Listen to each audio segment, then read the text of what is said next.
Hi there, welcome back to the channel. Now today we're calling this, I don't know, cast iron pan week I guess, because two of the recipes coming up this week are going to be using the cast iron pan. The first one, we're going to be making a deep pan pizza.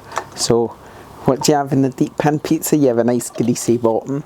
So you're wanting to get some nice olive oil in there, a nice sprinkle in there, and sort of make sure you oil the pan well. I don't care if there's too much oil in there because that's what makes it really nice. Get up the oil all up the sides.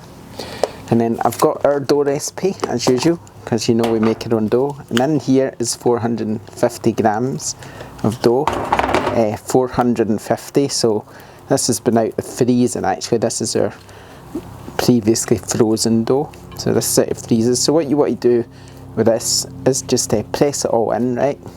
And then it'll probably not stretch the whole way, although this dough is actually really stretchable, so as you can see it almost has, but you can just leave it for a few seconds, let it sort of go back in the way, and then you can go back in again and press it out. So it might take a few minutes to do, but we'll just speed the video up, and then if it takes long, it doesn't look like it's going to take long at all, to be fair. It's practically covered fill it in with your talking the whole pan instead. We didn't have to wait. It's perfect. It's perfect. So like I say, this is a 450 gram dough ball. It's just been a bit of case. We've only ever made one other deep pan, so it's just been a case of experimenting to see how much dough you need. This looks like a nice amount of dough, so we'll leave it at that. We've got our sauce, our mutti sauce. Get your sauce in. Doesn't really matter if you get it right up to the edges, because obviously this is a deep pan pizza, so although it's got crust, it's like we're going to get the cheese right up to the edge as well. So there's our sauce for our deep pan pizza, and then we've got our mozzarella. Now we're just going to do our margherita one because that's what we feel like doing today. So margherita. This is actually frozen cheese. Now I figured it would be better using the frozen cheese this time, just because this takes a little bit longer to cook. So obviously it's going to sort of just help it sort of cook a bit slower. So that'll be nice. So we'll get our cheese on there. I was going to bung some cheddar on as well, but I might just leave it at mozzarella for now. So yeah, that's it. Simple as that. So this is going to go in the oven, which is currently around the 389 mark. We've had the door on, so we're just going to shut the flaps on the door, and then we're going to put this in. You can see there's a little bit of flame in there still, but that's okay. And so this is just going in, and I reckon it's going to take about 5, 6, 7 minutes to cook. So in it goes, and then we're just going to put the door on, and then we're going to leave it, and we'll come back and check it every few minutes, just turn it round, make sure it's okay. So as you can see here, the cast iron pan is going to come in really handy. This is where the shelf is going to come in really handy with the cast iron pan, because before, when we used the cast iron pan, we'd have to take it out, put it on the shelf of the stand, and then turn it round, put it back in again. So here we can just drag it out with a handle, which will show you, turn it round, put it back in again.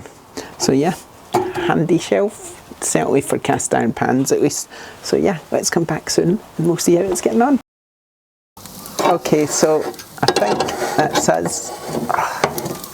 Been in about 6, 7 minutes. We're hoping it's ready. It's looking quite nice. It's well risen.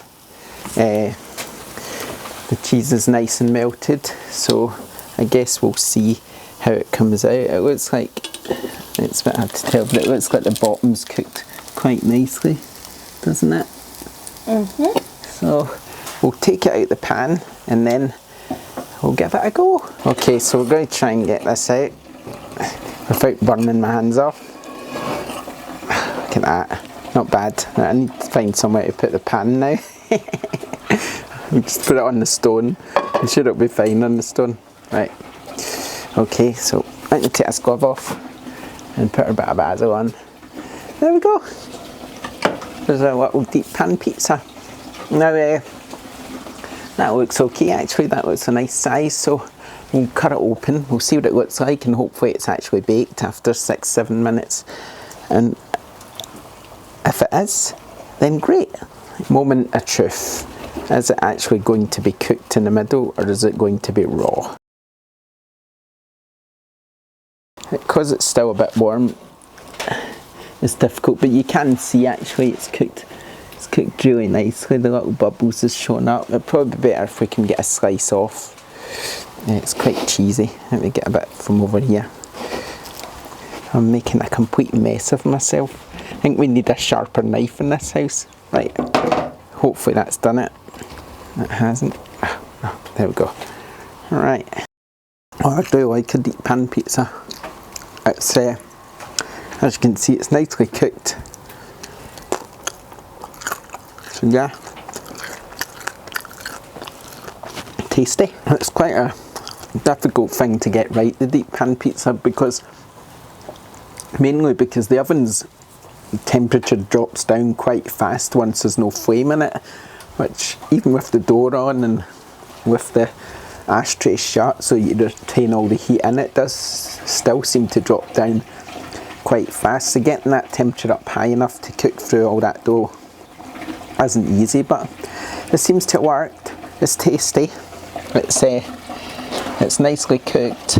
So yeah, give it a go. It's quite easy if you've got a 450 gram dough ball in a cast iron pan. Then yeah, that's our wee attempt at deep pan pizza. Give it a go yourself. We'll see you next time. Bye.